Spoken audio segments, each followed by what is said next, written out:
nous sommes avec Claude Lux qui va nous parler de son dernier ouvrage, Les principales pathologies chez le cheval.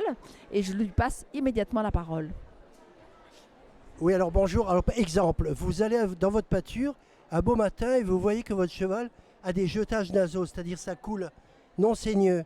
Vous référez au bouquin, il y a jetage nasaux non saigneux et on vous renvoie est-ce que c'est un seul naseau, est-ce que c'est les deux naseaux, a-t-il de la température, etc. Et vous arrivez à la pathologie.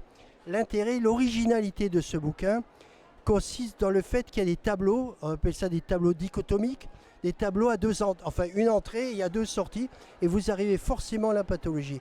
Ce qui vous permet, d'éviter de vous inquiéter bêtement, parce qu'il y a une couleur à la pathologie. Si c'est rouge, c'est grave, si c'est jaune, c'est moins grave, etc. Ensuite, s'il y a des petits fers, est-ce fréquent, pas fréquent, etc.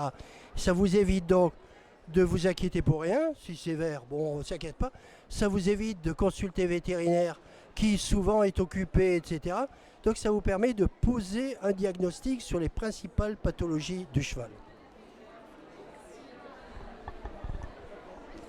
Voilà, la deuxième question, puisque nous sommes à Equita Lyon, c'est en rapport avec la thématique du salon, c'est le bien-être du cheval.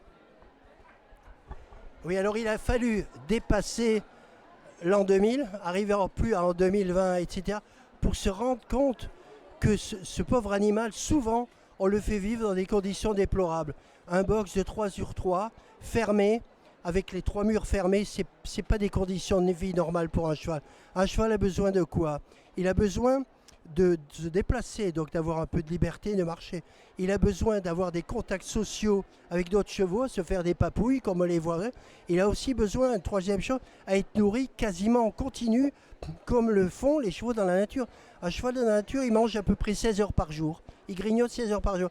Or, dans la plupart des cas, dans les écuries, ils sont nourris avec avec 2 ou 3 repas par jour, ce qui n'est pas suffisant. Donc, conscient qu'on peut rendre le cheval beaucoup plus heureux en améliorant son habitat, ses conditions de vie, on a imaginé des choses. Par exemple, le simple fait de mettre une grille entre 2 boxes contigus permet aux chevaux de se regarder déjà entre eux, de se renifler, de se faire comme ça du bout des lèvres des papouilles. On peut aller beaucoup plus loin. En Suisse, ils ont mis au point un système de grille. Alors tout ça, c'était décrit dans mon ouvrage, qui vont de haut en bas, où il y a deux espaces qui permettent aux 2 chevaux qui sont l'un à côté de l'autre de passer de leur encolure, chacun de leur côté, et de se faire des papouilles. Ça coûte rien de le faire, mais il fallait y penser.